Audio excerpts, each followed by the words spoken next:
द्वितीय स्कंध अध्याय 3। कामनाओं के अनुसार विभिन्न देवताओं की उपासना तथा भगवत भक्ति के प्राधान्य का निरूपण। श्री सुखदेव जी कहते हैं, परीक्षित, तुमने मुझसे जो पूछा था कि मरते समय बुद्धिमान मनुष्य को क्या करना चाहिए, उसका उत्तर मैंने तुम्हें दे दिया। जो ब्रह्मतेज का इच्छुक हो वह बृहस्पति की, जिसे इंद्रियों की विशेष शक्ति की कामना हो वह इंद्र की, और जिसे संतान की लालसा हो वह प्रजापतियों की उपासना करे। जिसे लक्ष्मी चाहिए वह माया देवी की, जिसे तेज चाहिए वह अग्नि की, जिसे धन चाहिए वह वसुओं की, और जिस प्रभावशाली पुरुष को वीरता की चाह हो उसे रुद्रों की उपासना करनी चाहिए। जिसे बहुत अन्न प्राप्त करने की इच्छा हो वह अदिति का, जिसे स्वर्ग की कामना हो वह अदिति के पुत्र देवताओं का, जिसे राज्य की अभिलाषा हो वह विश्वदेवों का, और जो प्रजा को अपने अनुकूल बनाने की इच्छा रखता हो उसे साध्य देवताओं का आराधन करना चाहिए। आयु की इच्छा से अश्विनी कुमारों का, पुष्टि की इच्छा से पृथ्वी का, और प्रतिष्ठा की चाह हो तो लोक माता पृथ्वी और ध्रुव आकाश का सेवन करना चाहिए। सौंदर्य की चाह से गंधर्वों की, पत्नी की प्राप्ति के लिए उर्वशी अप्सरा की, और सबका स्वामी बनने के लिए ब्रह्मा की आराधना करनी चाहिए।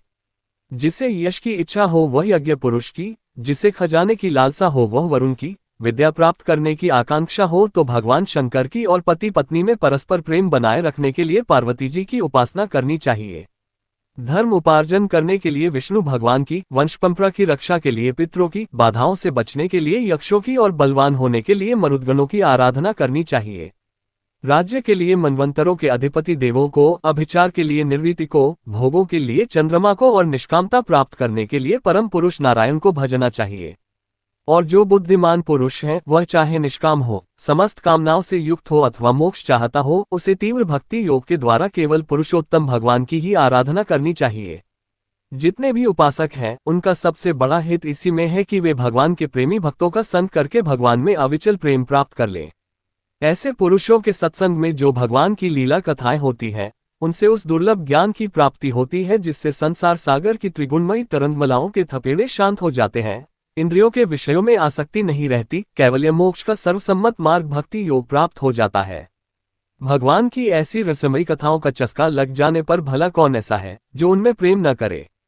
शंकर जी ने कहा, सूत जी, राजा परीक्षित ने सुखदेव जी की यह बात सुनकर उनसे और क्या पूछा। वे तो सर्वज्ञ होने के साथ ही साथ मधुर वर्णन करने में भी बड़े निपुण थे। सूत जी, आप तो सब कुछ जानते हैं, हम लोग उनकी वह बातचीत बड़े प्रेम से सुनना चाहते हैं, आप कृपा करके अवश्य सुनाइए।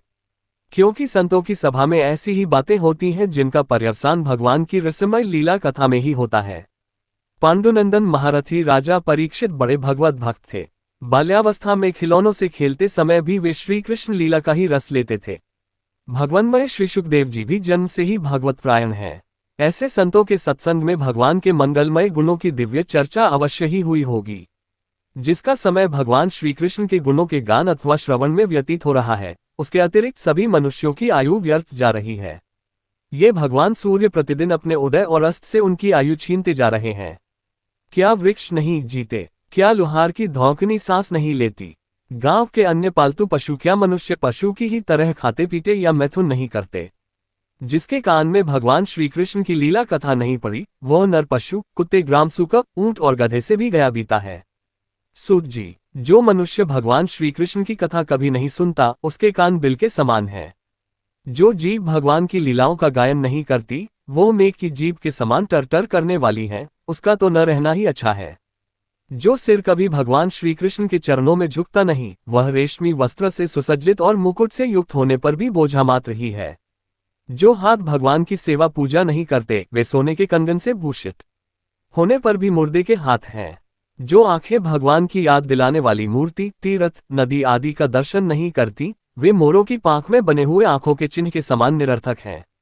मनुष्यों के वे पैर चलने की शक्ति रखने पर भी न चलने वाले पेड़ों जैसे ही हैं, जो भगवान की लीला स्थलियों की यात्रा नहीं करते। जिस मनुष्य ने भगवत प्रेमी संतों के चरणों की धूल कभी सिर पर नहीं चढ़ाए, वह जीता हुआ भी मुर्दा है। जिस मनुष्य ने भगवान के चरणों पर चढ़ी हुई तुलसी की सुगंध लेकर उसकी सराहना नहीं की, वह श्वास लेता हुआ भी श्वासरहित शव है। सूत जी, वह हृदय नहीं लोहा है जो भगवान के मंगलमय नामों का श्रवण कीर्तन करने पर भी पिघलकर उन्हीं की ओर बह नहीं जाता।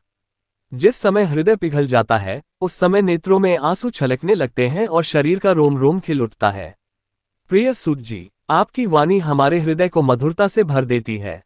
इसलिए भगवान के परम भक्त आत्मविद्या विशारद श्री शुकदेव जी ने परीक्षित के सुंदर प्रश्न करने पर जो कुछ कहा, वह संवाद आप कृपा करके हम लोगों को सुनाइए।